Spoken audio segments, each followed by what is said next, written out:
Imaginemos por un momento un documento capaz de obligar a sus propios creadores a obedecerlo a rajatabla. Un texto que no solo organiza las leyes de un país, sino que obliga al propio Estado a admitir por escrito que su sociedad es injusta y que debe trabajar a diario para corregirlo.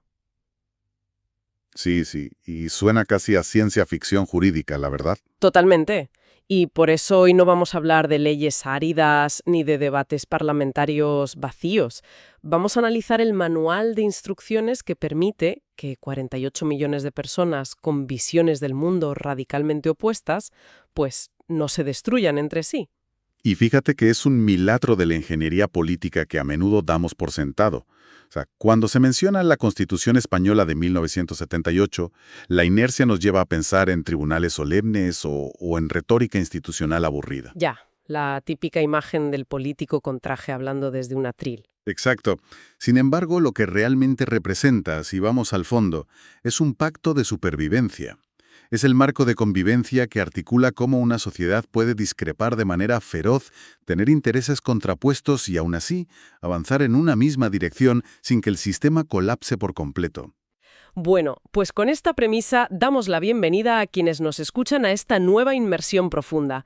Nuestra misión de hoy es desbrozar los cimientos exactos de ese marco de convivencia. Una misión con mucha miga, ¿eh? Ya te digo. Vamos a diseccionar todo, desde la declaración de intenciones original hasta el mecanismo quirúrgico que clasifica los derechos fundamentales. Y el punto de partida obligado no es un artículo restrictivo lleno de prohibiciones, sino el plano filosófico del edificio, el preámbulo. Es que el preámbulo es una pieza fascinante, precisamente porque carece de fuerza normativa directa. A ver, no contiene ningún artículo numerado, no impone multas ni establece prohibiciones concretas. O sea, no puedes ir a un juez y decirle que han violado tu derecho al preámbulo, digamos. Exactamente, no puedes. Sin embargo, cumple una función indispensable, porque explica el porqué de todo el texto legal. Es como la carta de presentación que justifica la existencia misma de este nuevo Estado. Y además surge en un contexto histórico de muchísima presión. Hablamos de finales de los años 70, saliendo de una época que el propio estudio de este periodo define a menudo como una larga niebla institucional en términos de libertades democráticas. Una niebla muy espesa, sí. Sino que establece unos objetivos de una ambición tremenda. Habla de garantizar la justicia, la libertad, la seguridad y promover el bien de todos los integrantes de la nación. ¿Y no se queda ahí? No. También añade la protección de las culturas, las tradiciones y las lenguas, buscando colaborar con todos los pueblos de la tierra. A mí me recuerda un poco, salvando las distancias, a la declaración de intenciones o a la misión de una empresa, o incluso al prólogo poético de una novela. Te establece el tono, pero no es la trama en sí. Es una buena analogía. Y hay que entender que en ese momento histórico específico, escribir, proteger las culturas y las lenguas no era una simple floritura literaria. Ya, no era para que quedara bonito. Claro. Era una necesidad vital para evitar la fractura del país. Pero dentro de ese conjunto de grandes ambiciones, hay una elección verbal que define por completo el modelo de país que se iba a construir a partir de entonces. Esa es la parte que requiere una lectura con lupa, porque me ha llamado mucho la atención al revisar las fuentes. El texto afirma explícitamente que el objetivo de la nación es promover el bien de cuantos la integran. Y la palabra clave aquí es promover. Ojo con esa palabra. Claro, es que podrían haber elegido garantizar el bien o proporcionar el bienestar, pero optaron por un verbo que implica una acción indirecta, ¿no? ¿Por qué esta distinción verbal es tan crucial? Pues porque esa sutileza lingüística lo cambia todo de verdad. Si una constitución afirma que el Estado debe proporcionar o dar el bien, está sentando las bases de un Estado absolutista o profundamente paternalista. Claro, porque si te lo dan todo, te controlan todo. Exacto. O sea, para que un gobierno pueda proveer absolutamente todo de manera directa, necesita un control absoluto sobre la vida económica y social de la gente. Al elegir promover, se abandona por completo ese paternalismo. Es decir, que el Estado asume el papel de un facilitador, no de un proveedor universal que te regala las cosas. Eso es, el Estado se compromete a abonar la tierra, digamos, a crear el entorno jurídico y económico adecuado, pero requiere que la sociedad civil sea adulta y participativa. Tiene que poner de su parte. Claro, establece que la consecución de ese bien es una tarea compartida. El Estado quita las barreras, pero el camino lo tienen que recorrer los ciudadanos. Pues esa filosofía del preámbulo nos lleva directamente al diseño estructural del Estado. Una vez que la intención está clara, la misión de la empresa, por seguir con la analogía, hay que definir qué es exactamente España a nivel jurídico. Y ahí entramos en la materia dura. Eso es. Pasamos al título preliminar, específicamente a los 3 primeros artículos que actúan como el ADN del país. El artículo 1 lanza una definición cuádruple. Dice que España se constituye en un Estado social y democrático de derecho, cuya forma política es la monarquía parlamentaria. Buah, es que es una de las frases más densas de todo el ordenamiento jurídico. No es una acumulación de adjetivos para que suene solemne. Parece que metieron todo lo que pudieron en una frase. Sí, pero es el resultado de un delicadísimo equilibrio entre fuerzas políticas que, apenas unos años antes eran enemigas irreconciliables.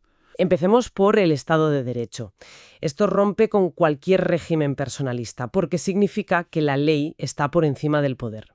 Y esto lo comparo yo con un juego de mesa. A ver, cuenta. Pues es como si el creador del juego de mesa tuviera que seguir exactamente las mismas reglas que el resto de los jugadores. Todas las instituciones, desde el ciudadano anónimo hasta la presidencia del gobierno o la propia corona, están sometidas al imperio de la ley. Así es, y no conviene pasar por alto la magnitud de este cambio, ¿eh? En un Estado de derecho, el poder político pierde su inmunidad. Si la administración toma una decisión, la que sea, debe basarse en una norma previa. No pueden hacer lo que les dé la gana. Exacto. Si no lo hace, los tribunales pueden anular esa decisión. Esa es la garantía básica de la seguridad jurídica. Y luego se le añade el adjetivo democrático, que establece el origen de ese poder. Que emana del pueblo. Eso es, emana del pueblo, que elige a sus representantes mediante votaciones para que elaboren esas leyes. Pero, claro, tener leyes iguales para todos y poder votar no soluciona mágicamente las desigualdades materiales. Tú puedes tener derecho a votar, pero no tener para comer. Ahí es donde entra la tercera pata, el Estado social. Una pata fundamental. Sí, porque aquí se reconoce que la igualdad formal ante la ley no sirve de mucho si hay sectores de la población en la pobreza absoluta. El Estado social es el mandato de intervenir en la economía, de ayudar a los más necesitados, creando sistemas de salud, educación y pensiones para asegurar una red de seguridad. Y fíjate cómo esas tres fuerzas se equilibran constantemente. El Estado social requiere cobrar impuestos e intervenir, pero el Estado de Derecho pone límites estrictos a cómo y cuánto puede intervenir, protegiendo siempre la propiedad y la libertad individual. Un contrapeso continuo. Exacto. Y todo esto operando bajo la forma de una monarquía parlamentaria, donde el rey es el jefe del Estado y el símbolo de su unidad, pero carece de poder político efectivo. Quien gobierna y legisla de verdad es el Parlamento, que es elegido democráticamente por la ciudadanía. Eso es. Bueno, pues este equilibrio institucional es complejo, pero el artículo 2 y el artículo 3 abordan un equilibrio que, al leerlo, a mí me parece casi una paradoja geométrica. El modelo territorial. El famoso modelo territorial. Claro, porque el artículo 2 fundamenta la Constitución en la indisoluble unidad de la nación española, pero ojo, en la misma oración reconoce y garantiza el derecho a la autonomía de las nacionalidades y regiones que la integran. Parecen fuerzas opuestas, ¿verdad? Totalmente opuestas. ¿Cómo logra el texto equilibrar conceptos que parecen contradecirse? O sea, ser una nación indisoluble, pero al mismo tiempo dividida en autonomías con distintos niveles de autogobierno. Bueno, es que son fuerzas opuestas. Y esa es la brillantez del diseño de nuestra Constitución. Quienes leen este artículo a veces lo interpretan como una contradicción no resuelta, como un intento de contentar a todo el mundo que al final dejó el problema abierto. Es que es muy fácil verlo así, ¿eh? ¿Cómo se mantiene unida una estructura si al mismo tiempo fomentas que sus partes tengan poder propio? Pues, según analizan las fuentes, no es una contradicción. Es un principio arquitectónico conocido como tensegridad. ¿Tensegridad? Suena a puente colgante. Y por ahí va la cosa. En la tensegridad, una estructura no se mantiene en pie mediante pilares rígidos y sólidos de hormigón, sino gracias a un sistema de cables que tiran en direcciones opuestas. Ah, vale. Esa tensión constante es lo que da estabilidad y a la vez flexibilidad al conjunto. La Constitución adopta este paradigma. Comprende que la unidad impuesta por la fuerza pura y dura es frágil y se acaba rompiendo. Entonces, ¿la autonomía es lo que permite la unidad? Exacto. La única forma de lograr una unidad verdaderamente indisoluble en un país con la diversidad histórica de España es articulándola a través de la autonomía. Es un equilibrio difícil, pero fundamental. Y el artículo 3 materializa esa diversidad abordando el tema del idioma. Establece el castellano como la lengua española oficial del Estado, con el deber de conocerla y el derecho a usarla, pero inmediatamente declara que las demás lenguas, como el catalán, el gallego o el euskera, serán también oficiales en sus respectivas comunidades autónomas. Y añade algo crucial en ese mismo artículo. Sí, que la riqueza de las distintas modalidades lingüísticas es un patrimonio cultural que será objeto de especial respeto y protección. O sea, no se ven como una molestia administrativa para el Estado, sino como un activo. Ese punto es el que termina de anclar el concepto de autonomía que comentábamos. Proteger estas lenguas no se plantea como una concesión graciosa a un territorio, sino como una obligación del conjunto del Estado hacia su propio patrimonio. La diversidad se convierte en la forma misma de articular esa unidad. De nuevo, la tensegridad. Pues una vez entendido este ADN tan complejo, la Constitución necesita definir quién opera la maquinaria en el día a día. Los actores secundarios, por así decirlo. La sala de máquinas. Eso es. Los artículos del 4 al 8 delinean a los actores principales. Establecen elementos identitarios básicos como la bandera rojigualda, las banderas de las comunidades autónomas y Madrid como capital. Pero lo verdaderamente analítico llega con los partidos políticos, los sindicatos y las asociaciones empresariales. Esos artículos son fundamentales para entender cómo la Constitución se protege a sí misma. Claro, porque reconocen a los partidos como cauce del pluralismo y a los sindicatos para la defensa de intereses económicos. Pero hay un mandato estricto en el texto. Su estructura interna y su funcionamiento deben ser democráticos. Ojo a eso. Actúa como un sistema inmunológico, literalmente. Un Estado democrático no puede sobrevivir a largo plazo si los vehículos que canalizan la voluntad popular operan como pequeñas dictaduras internas. Claro, sería una contradicción tremenda. Totalmente. Si los partidos políticos, que son al final quienes elaboran las leyes y dirigen el país, no tienen reglas democráticas para elegir a sus líderes, la democracia nacional sería una fachada vacía. Se exige que la célula básica comparta el mismo código genético que el Estado. Tiene todo el sentido. Y para garantizar la soberanía y defender este ordenamiento, se confía a las Fuerzas Armadas, ya sabes, tierra, armada y aire, la misión de garantizar la integridad territorial. Y todo este engranaje nos conduce a la regla de oro, al artículo 9. El gran artículo 9. Si el resto de los artículos son las piezas del motor, el artículo 9 es la verdadera sala de máquinas que hace que el artículo 1 no se quede en palabras vacías. Funciona bajo unas reglas estrictas. Es probablemente el artículo con mayor impacto diario en la vida del país, ¿eh? Se estructura en 3 niveles. El primero reafirma que todos estamos sujetos a la Constitución. Pero es que el tercer nivel del artículo 9 introduce conceptos que son el terror de cualquier gobernante autoritario. Garantiza el principio de legalidad, la jerarquía normativa, que significa que ninguna ley contradice a la Constitución, y consagra algo vital: la prohibición de la arbitrariedad de los poderes públicos. Un concepto clave. Sí, y me quiero detener aquí. Para alejarlo de la jerga legal, a mí esto me recuerda al portero de una discoteca. A ver, explícame eso del portero. Pues que la administración no puede cambiar las reglas de entrada o denegarte un servicio simplemente por su estado de ánimo o porque no le caes bien al funcionario de turno. Tal cual. En muchas etapas de la historia, el poder se ha ejercido por capricho. La prohibición de la arbitrariedad obliga a que siempre deba haber un motivo justificado y legal para cualquier acción. Tienen que señalar la norma técnica exacta. Es la barrera definitiva contra el amiguismo institucional. Me encanta la analogía del portero de discoteca. Y es que no solo protege al ciudadano de a pie, sino que genera la seguridad jurídica necesaria. Nadie va a invertir en un entorno donde las reglas cambian según cómo se levante el político ese día. Claro, es imposible planificar nada así. Pero es que el artículo 9 esconde su mandato más transformador en su segundo punto, el célebre artículo 9.2. Ese es el punto que da verdadero sentido al concepto de Estado social que vimos al principio. Obliga a los poderes públicos a promover las condiciones para que la libertad y la igualdad sean reales, y les ordena, cito textualmente, remover los obstáculos que impidan o dificulten la plenitud de esos derechos. Es un giro de 180 grados en la concepción del poder. A ver, durante siglos, lo único que pedía la gente al Estado era que no interfiriera. Que les dejaran en paz, básicamente. Exacto. Que no censurara, que no encarcelara sin juicio. Pero el artículo 9.2 cambia esa exigencia pasiva por una obligación superactiva. El Estado tiene que remangarse y destruir las barreras activamente. Por ejemplo, si hay unas escaleras en un juzgado que impiden entrar a una persona en silla de ruedas, el Estado está incumpliendo la Constitución hasta que instale una rampa. O si hay barreras económicas que impiden a estudiantes brillantes ir a la universidad, el Estado debe quitar ese obstáculo con becas. Esa es la materialización del verbo promover que veíamos en el preámbulo. Obliga a que la igualdad no se quede en papel mojado. Y hablando de papel mojado, esto conecta perfectamente con la manera en que se organiza la protección del individuo frente al mundo. Así entramos en la última gran área de nuestro análisis de hoy, el anclaje global y los 3 niveles de protección, que están en el artículo 10 y en el título primero.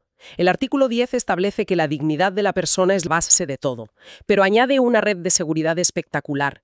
España no se inventa sus derechos de la nada. No, para nada. Se suma a la corriente global.